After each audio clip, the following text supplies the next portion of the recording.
L'association de Jeunes Restaurateurs Europe est une association qui était faite par M. Grandmonnier à l'époque en 1974. Et comme Grandmonnier, c'est en Charente, et on avait voulu absolument organiser quelque chose dans le vignes de Cognac. Et c'est pour ça qu'on a fait ce concept sans électricité pour sortir un peu du commun. Et pour nous aussi, ça nous sort de la zone de confort comme cuisinier parce qu'il faut qu'on réfléchisse un peu autrement. Et ça fait quelques temps qu'on a travaillé sur ce projet et enfin on a réussi à le faire. Et on est très très fiers, c'est un succès énorme.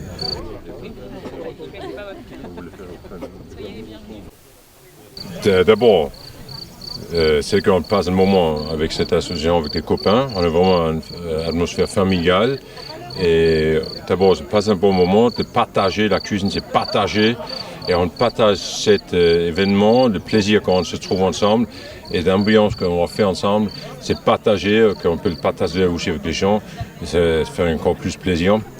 Et on se trouve 2-3 fois par année, et chaque fois c'est vraiment, c'est avec grand cœur qu'on se trouve. On se rejoue déjà les jours avant sur WhatsApp, tout ça, on dit, on est là, on vient, tu as fait ça, c'est super. L'association a été faite par M. Grandmonnier en 1974, comme tout à l'heure. C'était qu'à l'époque, il voyait qu'il y avait une succession que les enfants reprenaient le restaurant des parents, ils avaient tous les mêmes problèmes. Et c'était pour ressembler ces jeunes restaurateurs qui reprenaient, on avait des chronos à l'époque. Et l'association était faite avec ça. Et ils se retrouvaient de temps en temps pour parler de leurs problèmes. Je pense qu'ils buvaient aussi un coup, et voilà, c'est le bon vivant. Et puis cette tradition, on a toujours. Et on se trouve comme ce soir, informel, et puis on boit un coup. On est tous des restaurateurs, on a tous des établissements, on est cuisiniers. Et une journée comme ça, voilà, ça nous permet de nous retrouver et puis demain de cuisiner ensemble. Il faut être reconnu quand même il faut être reconnu par des guides et après il faut avoir une cuisine, voilà, de la bonne cuisine, de la jolie cuisine. Alors les membres, c'est des recrutements, il y a des jeunes chefs qui viennent postuler pour entrer chez les jeunes restaurateurs d'Europe et il y a aussi des membres qu'on remarque et qu'on va chercher. Je pense que la philosophie, c'est un peu comme dans tout métier, c'est être passionné par ce qu'on fait. Donc après, une fois qu'on est passionné, on a tous le même discours. Alors moi, je vais vous présenter le Parmigiano Reggiano, c'est-à-dire le parmesan, le seul fromage à pouvoir porter le nom de parmesan en Europe. Et là, je vais vous présenter différentes qualités d'affinage qui vont du 12 mois au 60 mois. Donc ce qu'il faut savoir, c'est que le Parmigiano Reggiano est un fromage au lait cru, qui est produit en Italie, en Émilie-Romagne, grosso modo entre Parme et Bologne, dans les Apennins essentiellement, donc très proche de la Méditerranée, sur un fromage méditerranéen, et qui n'utilise que le lait cru, à partir de lait qui provient de producteurs locaux. Et le lait aura 2 heures pour arriver de la traite au fromager, pour être transformé en fromage. C'est une recette qui est héritée du XIIe siècle et qui permet aujourd'hui encore de conserver un produit totalement artisanal, totalement traditionnel, issu de la grande tradition parmesane. Alors demain, le thème, c'est sans électricité. Donc là, on cuisine sans électricité, donc tout au feu de bois. Au feu de bois, au feu de bois. Il y a 1 an, c'était chez moi à Humereux. On a fait ça donc sur la digue promenade devant l'établissement où on a reçu aussi 200 convives. Donc c'était un peu un déjeuner similaire. C'est un peu un concept qu'on veut faire voyager chez différents membres. L'association, je pense que voilà, on est tous des cuisiniers, on est tous des passionnés. Et après voilà, moi j'invite plein de jeunes chefs, patrons à venir nous rejoindre pour échanger, pour changer un peu du contexte tous les jours.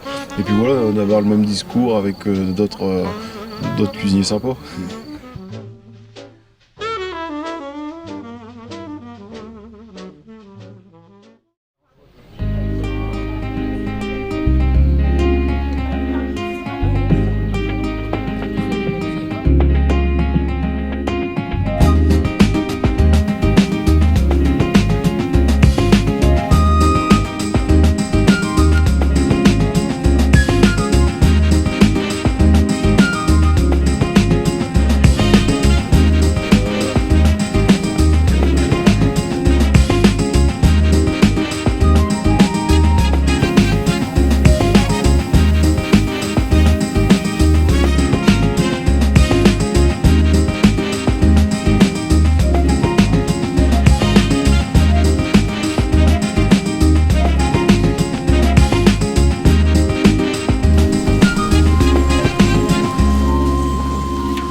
Alors là, comme on est dans la nature, j'ai fait une soupe avec un hutola de foin, c'est-à-dire qu'on fait distiller l'eau avec du foin.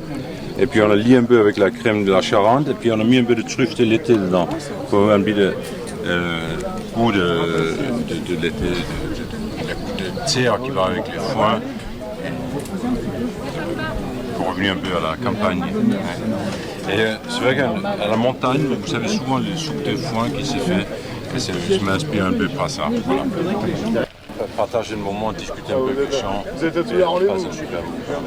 Vous participez à combien de journées dans l'année? 5-6 par année. D'accord.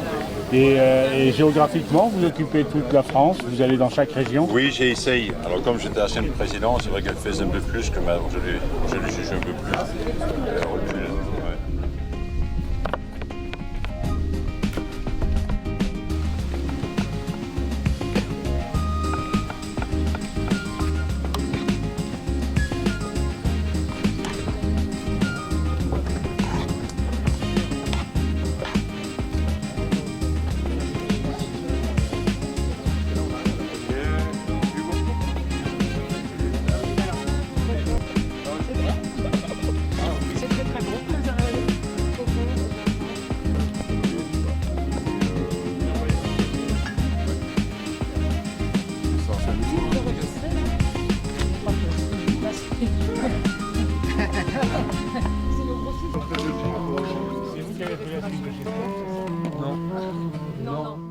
De la vigne, où on a les pieds dans le calcaire, jusqu'à aux États-Unis, la Chine, tous nos pays, on travaille avec 40 pays.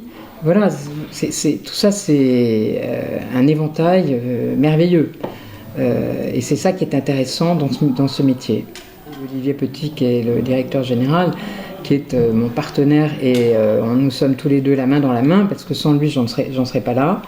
Il m'a beaucoup apporté avant, parce qu'il était banquier à la Banque Populaire, et il m'a secouru et aidé énormément.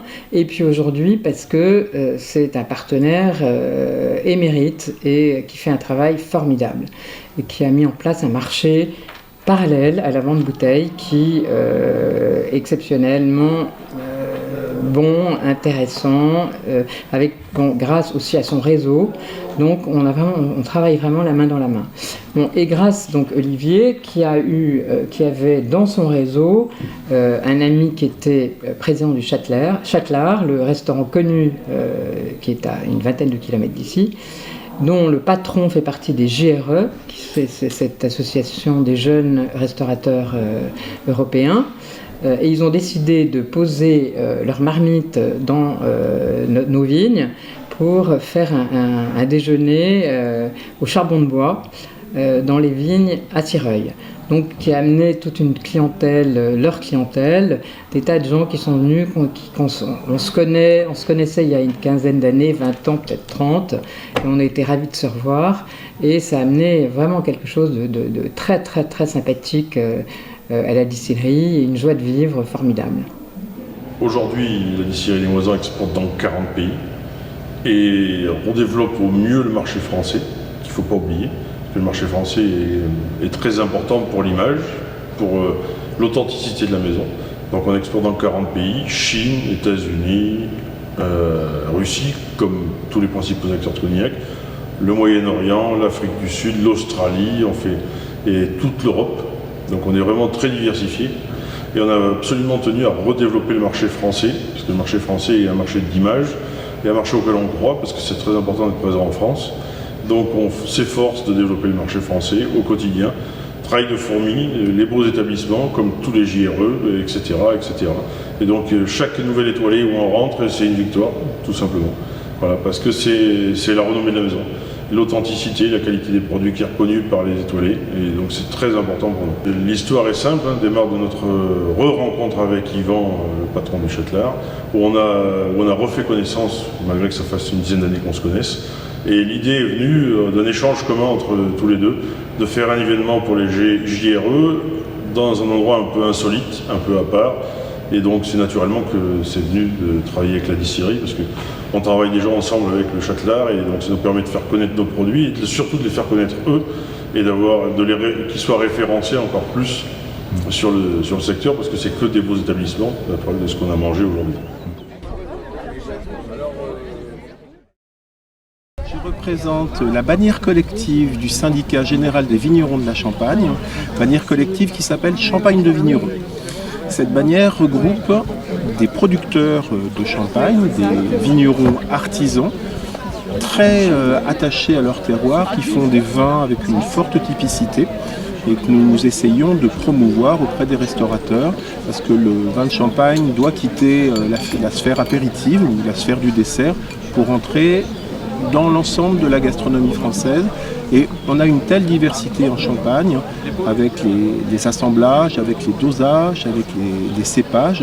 On a une telle diversité qu'on peut trouver un champagne pour chaque plat de la gastronomie française et internationale. Écoutez, on est de Cognac, donc on est quand même un peu motivé par le produit. La distillerie de Noisan, je ne le connaissais pas, donc le nom de Bru, par contre, me rappelle quelque chose. Et en fait, on a été invité par Porsche, qui organise une journée ici. Donc, ce qui a motivé notre venue. Je suis un client Porsche, je suis cognacé, donc j'aime le cognac.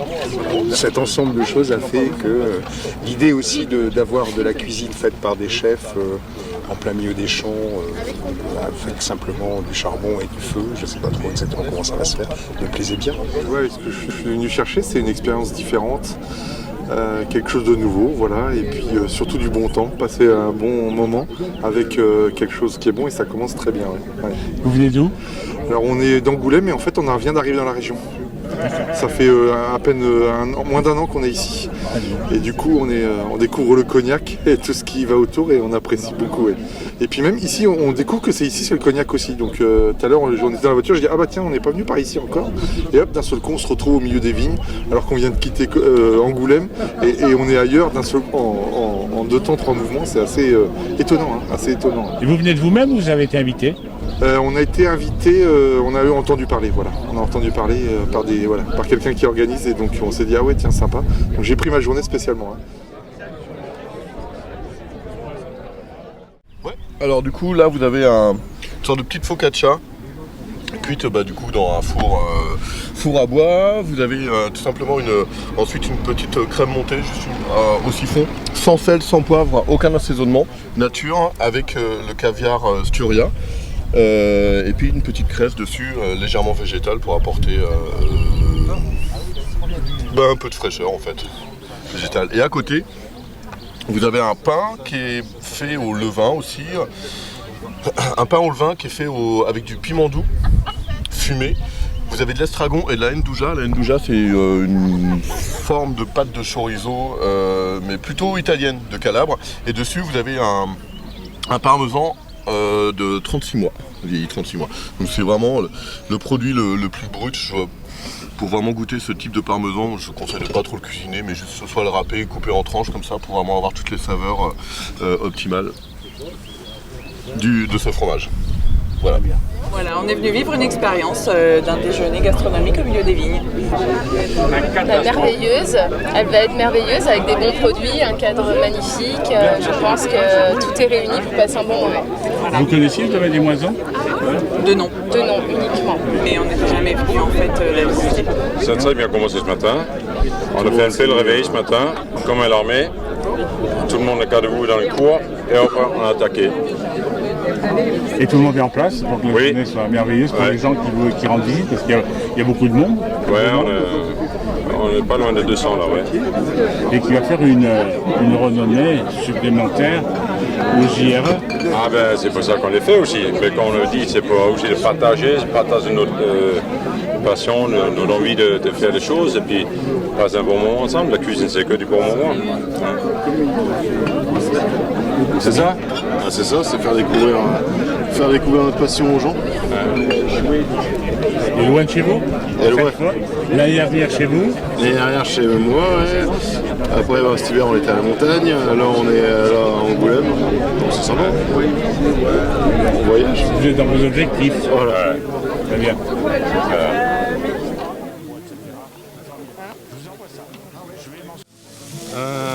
Une truite un petit peu avec des truites juste snackées avec un sablé au parmesan et une sauce hollandaise au vinaigre de Beaume de Bouteville. Et un peu de légumes croquants à la minute. Assaisonné au vinaigre de Beaume de Bouteville aussi. Et une spécificité? Des produits locaux. Voilà. On Ça, essaye c'est votre cuisine? locale. Non, du tout. Moi, je m'adapte. Je m'adapte là où on est. Je suis dans le sud, à Antibes. Très bien, oui. Donc vous êtes situé dans le sud de la France. C'est ça qui est intéressant de travailler un peu des produits d'autres régions. D'autant que vous n'avez pas l'accent d'Antibes. C'est vrai, l'accent du sud ne veut pas venir. Moi, je suis hollandais d'origine. C'est une belle diversité hein, quand même. Des étrangers, on n'aime pas. Ah, on fait avec.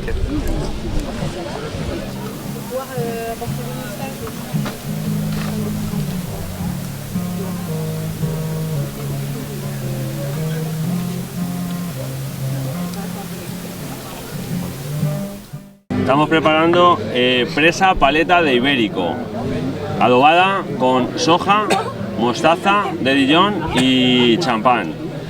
Y un poquito de vegetales salteados con salsa de ostras y bueno, un poquito de micromezclun, de Sakura Miss, Cross. Donc il a fait une présa de cochon ibérique marinée avec de la moutarde de Dijon, du champagne et de la sauce soja, et ce sera accompagné avec des légumes à la sauce d'huître. Et là vous avez des petites pousses de cresson pour décorer et pour donner un petit peu de goût. Y hemos preparado aquí también pan a la plancha de freto. Ça c'est du pain cuit à la plancha. Finito, tipo turco. Esperamos que les guste. Toledo. De Toledo. España. Donc c'est un magret de canard gravlax avec une compotée de choux au vinaigre, oignons et pêche caramélisée, betterave et mousse à la moutarde de Dijon. Voilà. Est-ce que ça a une origine? Est-ce qu'il y a... On a juste récupéré la recette du saumon gravlax et on l'a adapté au canard. Mais sinon ensuite, non, ça... Alors sur le même principe, vous avez su les ingrédients que vous aviez pour travailler aujourd'hui? Oui, bien sûr, on avait la liste des ingrédients de nos partenaires, de nos différents partenaires. Du coup, on s'est tous répartis en amont. On s'est tous répartis les produits qu'on voulait travailler. Et comme ça nous a permis de pouvoir faire quelques préparations préliminaires. Donc le gravlax, il faut qu'il marine pendant 30 heures. Donc il a fallu anticiper un petit peu. Et voilà, ensuite on savait les légumes qu'on allait pouvoir avoir. Et ensuite on a fait une recette avec ça. Michel, qu'est-ce qui vous amène ici? Quelle est l'occasion? Eh bien l'occasion, c'est mes 81 ans et ma fille m'a offert le séjour ici. Qu'est-ce que vous espérez trouver là? C'est la gastronomie. Hein. Vous êtes sensible à ça? Les produits locaux, la gastronomie, quoi. Voilà. C'est des bons produits, des grands chefs. Voilà. Et un repas dans les vignes, c'est assez exceptionnel. C'est assez exceptionnel. Très bien. Betterave, pêche à l'huile caramélisée, mousse à la moutarde de Dijon.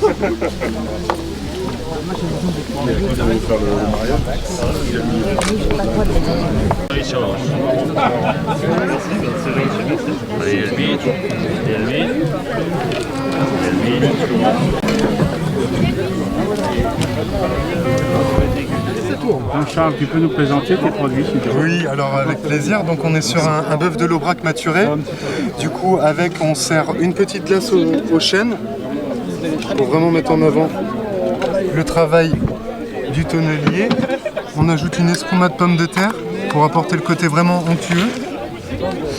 On ajoute un petit jus infusé au copeaux de chêne qui viendra assaisonner et un petit peu de cacao et de cèpe sec pour apporter vraiment le côté de la barrique. Voilà.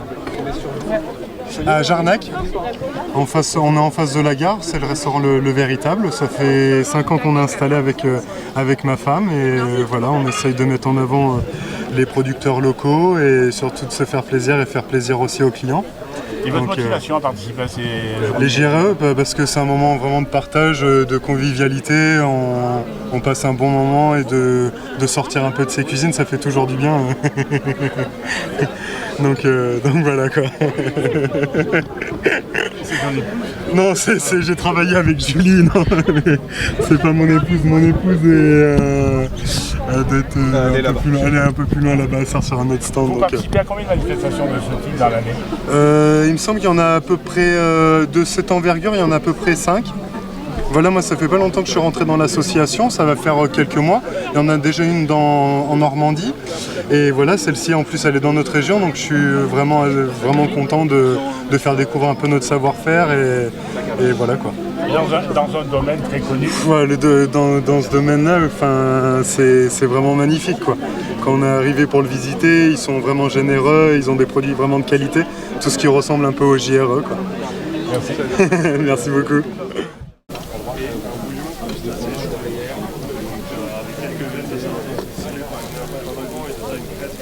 Chef Mastodon.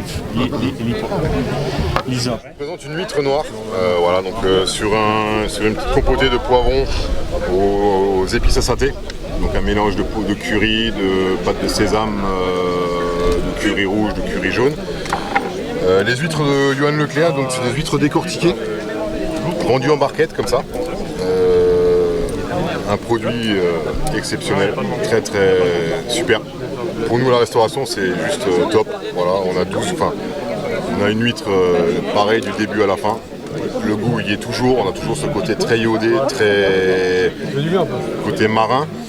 Et avec ça, je vous fais une sauce à l'encre de sèche et une texture d'huile de sésame. Voilà. Qu'est-ce qui vous motive à participer à ces journées-là? C'est le partage. C'est le partage, c'est les JRE, c'est rencontrer du monde, c'est se mettre des challenges, de se dire on va cuisiner pour 200 personnes sans électricité, on sort de notre confort. C'est facile d'allumer la plaque et puis de se dire voilà, on va faire bouillir l'eau. Là, si on veut faire bouillir l'eau, il faut allumer le feu quoi. Donc voilà, c'est le côté convivial, puis le partage. Voilà. Et vous participez à combien de manifestations de ce genre dans l'année? J'essaye d'en faire le maximum, mais bon, c'est vrai que c'est un peu compliqué, voilà, avec le restaurant, donc c'est un peu plus compliqué. Mais je fais entre 5 et 6 manifestations par an. Ouais. Et vous allez dans toute la France à la rencontre de vos collègues? Dans toute la France, oui. Donc sur des traditions culinaires différentes? Après, c'est le challenge de chaque chef, quoi. D'accord. Voilà. C'est ça qui est intéressant quand vous parlez de partage. Bah oui, parce qu'on est là entre collègues, on partage des idées, on partage des choses et voilà, et on rencontre nos fournisseurs. Et voilà, c'est le côté partage, le côté informel de la chose et on est une grande famille, les JRE. La caméra, c'est...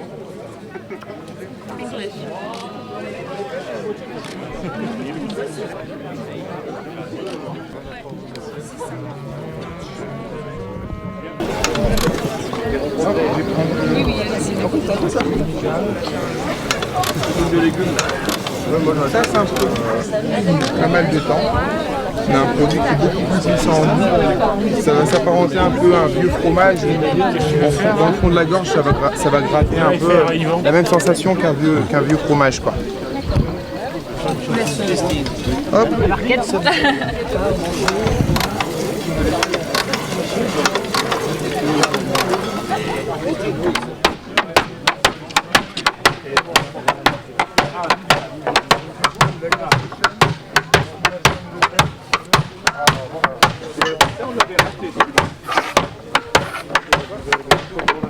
Voilà Willy, qu'est-ce que tu es en train de faire?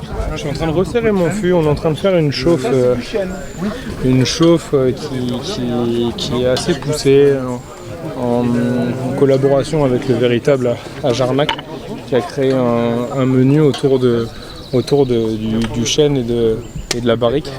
Étant au milieu du vignoble, il a voulu vraiment développer et produire vraiment un menu près du terroir. Voilà. Près du tanin? Du terroir. Du tanin, du terroir, tout, ouais, du tanin et du terroir, hein, les deux. Hein. Bien sûr. C'est tonnelier où? Tonnellerie Navarre, c'est tonnellerie familiale que je suis en train de reprendre. On est petit, on travaille de qualité, on essaye. Et puis, on se lance. À quoi sert le coup de chauffe?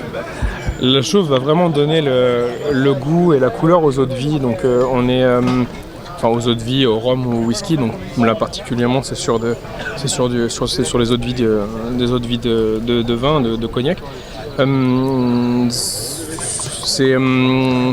C'est la complexité vraiment du métier, produire un fût qui va vraiment sortir du lot pour que nos clients puissent se retrouver sur notre travail.